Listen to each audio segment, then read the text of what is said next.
بسم اللہ الرحمن الرحیم۔ حدیث مبارک صحیح مسلم۔ رسول صلی اللہ علیہ وآلہ وسلم نے فرمایا، غسل جنابت میں مستحب پانی کی مقدار: مرد عورت کا ایک برتن سے حالت جنابت میں غسل کرنا، ایک دوسرے کے بچے ہوئے پانی سے غسل کرنا۔ حضرت عائشہ صدیقہ رضی اللہ تعالیٰ عنہ سے روایت ہے کہ رسول صلی اللہ علیہ وآلہ وسلم اور میں ایک ہی برتن میں غسل کرتے تھے جنابت سے، اور وہ غسل جنابت والا برتن 3 صاع کا ہوتا تھا۔ صحیح مسلم۔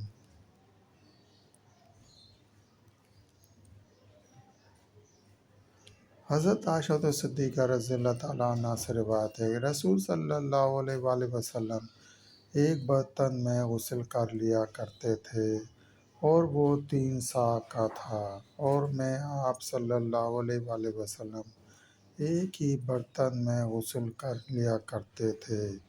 سفیان کہتے ہیں کہ فرق 3 صاع کا ہوتا ہے۔ صحیح مسلم۔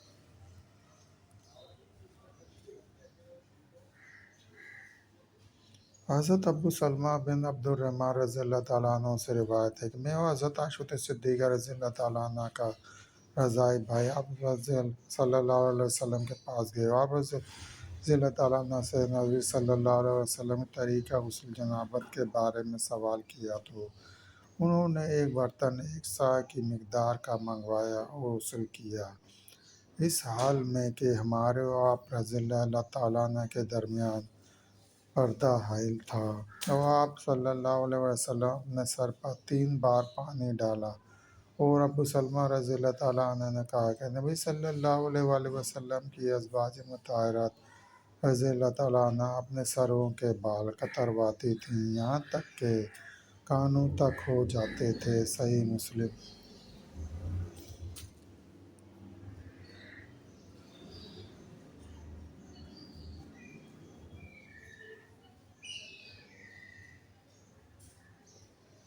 حضرت عائشہ صدیقہ رضی اللہ تعالیٰ عنہ سے روایت ہے رسول صلی اللہ علیہ وآلہ وسلم جب غسل فرماتے تو دائیں ہاتھ سے شروع کرتے، اس پر پانی ڈال کر دھوتے، پھر نجاست پر دائیں ہاتھ سے پانی ڈال کر اس کو بائیں ہاتھ سے دھوتے، یہاں تک کہ اس سے فارغ ہو کر اپنے سر پر پانی ڈالتے۔ حضرت عائشہ صدیقہ رضی اللہ تعالیٰ عنہ فرماتی ہے کہ میں اور رسول صلی اللہ علیہ وآلہ وسلم حالت جنابت میں ایک ہی برتن میں غسل کر لیتے۔ صحیح مسلم۔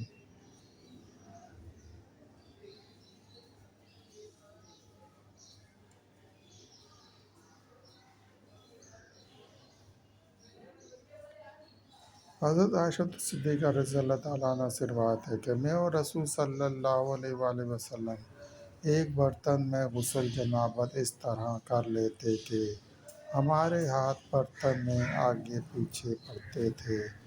صحیح مسلم۔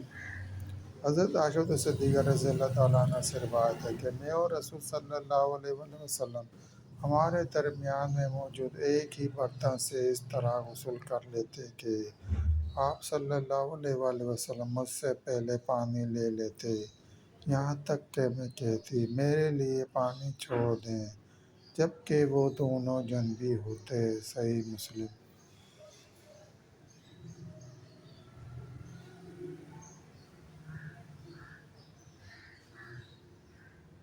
حضرت میمونہ رضی اللہ تعالیٰ عنہ سے روایت ہے کہ وہ اور نبی صلی اللہ علیہ وآلہ وسلم حضرت ابن عباس رضی اللہ تعالیٰ عنہ سے روایت ہے کہ رسول صلی اللہ علیہ وآلہ وسلم حضرت میمونہ رضی اللہ تعالیٰ عنہ کے غسل سے بچے ہوئے پانی سے غسل فرما لیا کرتے تھے۔ صحیح مسلم۔ حضرت ام سلمہ رضی اللہ تعالیٰ عنہ سے روایت ہے کہ وہ رسول صلی اللہ علیہ وآلہ وسلم ایک ہی برتن سے غسل جنابت کر لیا کرتے تھے۔ صحیح مسلم۔ دوستو سلسلہ بھی جاری ہے، مزید حدیث مبارکہ سننے کے لیے چینل کو سبسکرائب کرو اور گھنٹی کے نشان کو لازمی پریس کریں، لائک کریں، شیئر کریں، دوستوں کو دیجیے۔